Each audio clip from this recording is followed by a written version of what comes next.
श्री सच्चिदानंद सद्गुरु साईनाथ महाराज की जय। सद्गुरु श्री साईनाथुनि शरद बाबूजी की जय।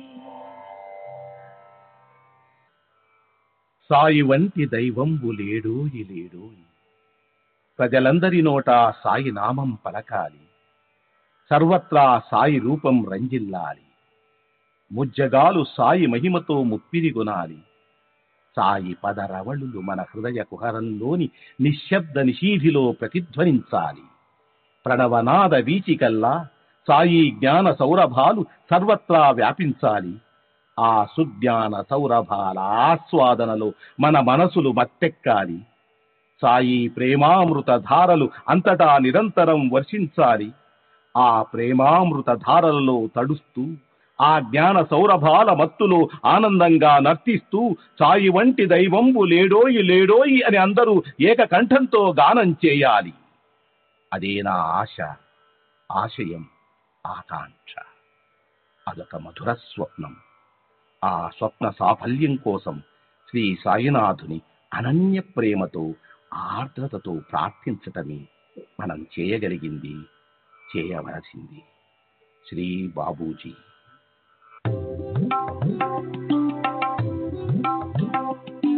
Sai Baba, Sai Baba, Sai Baba, Sai Baba.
Baba, Sai Baba, Sai Baba.